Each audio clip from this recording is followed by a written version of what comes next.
Hello, good morning. ഇന്നൊരു സന്തോഷമുള്ള ദിവസമാണ്. രാവിലെ സന്തോഷത്തോടെ എഴുന്നേറ്റതും നമ്മൾ ഹൈദരാബാദ് പോവുക. വിഷുവായിട്ട് നമുക്ക് വീട്ടിൽ പോകാൻ പറ്റിയില്ല, വർക്ക് ഫ്രം ഹോം ഒന്നും ഇല്ലാഞ്ഞുകൊണ്ട്. അതുപോലെയല്ല നാട്ടിലോട്ടുള്ള ടിക്കറ്റും ഈ സമയത്ത് ബസ്സൊക്കെ നോക്കാമെന്ന് വെച്ചാൽ 3K ഒക്കെയാണ്. ഒന്ന് പോയിട്ട് വരുമ്പോഴത്തേന് തന്നെ 16,000 രൂപ പോയി കിട്ടും. അപ്പോൾ കിട്ടുന്ന ടിക്കറ്റ് കിട്ടാനും ഇല്ല. അങ്ങനെ ഒരു കാര്യം കൂടെ ഉണ്ട്. അങ്ങനെ ഇരുന്നപ്പോഴാണ് ഞാൻ ഒറ്റയ്ക്കുള്ളൂ. വിഷുവാണ് 14-ാം തീയതി ഇവിടെ തമിഴ് ന്യൂ ഇയർ ആയതുകൊണ്ട് ഞങ്ങൾക്ക് അവധിയാണ്. അപ്പോൾ 15-നാണല്ലോ നമുക്ക് വിഷു.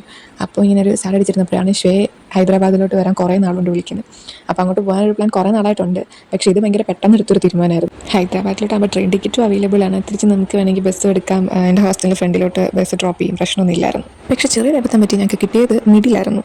മിഡിൽ ബർത്ത് ആയതുകൊണ്ട് ഒന്നാമത് എനിക്ക് തീരെ ഹൈറ്റ് ഇല്ലാത്തതുകൊണ്ട് കയറാൻ നല്ല ബുദ്ധിമുട്ടായിരുന്നു. പിന്നെ കിടക്കാനും കുറച്ച് ബുദ്ധിമുട്ടായിരുന്നു ബാഗൊക്കെ ആയിട്ട്.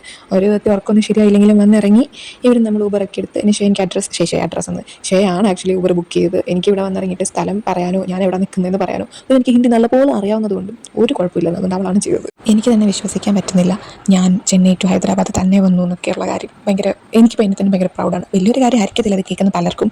പക്ഷേ എനിക്കിതൊരു വലിയ കാര്യമാണ്. കാരണം വീടിന് അടുത്തോട്ട് വരെ എന്നെ തന്നെ വിടാൻ എൻ്റെ വീട്ടിലുള്ളവർക്ക് പേടിയായിരുന്നു. അപ്പം പൊതുവെ എനിക്കും ആ ഒരു പേടിയുണ്ട്. തന്നെ പോകാനും വരാനും ഒരു സ്ഥലത്തേക്ക് തന്നെ പോകാനുള്ള ഒരു പേടി എനിക്കും ഓട്ടോമാറ്റിക്കലി വന്നുപോയി. പക്ഷേ ഇപ്പം ഞാൻ അതിൽ നിന്നൊക്കെ ഒന്ന് പുറത്ത് വരാൻ ശ്രമിക്കണം. തന്നെ നമ്മൾ പോകണം, തന്നെ നമ്മൾ പോയി പഠിക്കണം. അങ്ങനെയൊക്കെ ഞാൻ സ്വന്തമായിട്ട് വിചാരിച്ചിട്ട് ശ്രമിച്ചുകൊണ്ടിരിക്കുകയാണ്. അങ്ങനെ നമ്മൾ എത്തേണ്ട സ്ഥലത്ത് കൃത്യമായിട്ട് എത്തിയിട്ടുണ്ട്. താഴെ വന്നിട്ടുണ്ടായിരുന്നു വിളിക്കാൻ. എനിക്ക് ഏത് ഫ്ലാറ്റോ ഇങ്ങോട്ടൊക്കെ പോകണമെന്ന് അറിയത്തില്ലായിരുന്നു. അതുകൊണ്ട് ഫ്ലാറ്റിൽ ഒന്ന് ലിഫ്റ്റിൽ കയറി കറണ്ടും പോയി. പിന്നെ കുറച്ച് നേരം അവിടെ നിന്ന് പിന്നെ കറണ്ടൊക്കെ വന്നിട്ട് നമ്മൾ തിരിച്ച് ഫ്ലാറ്റിലേക്ക് വന്ന്.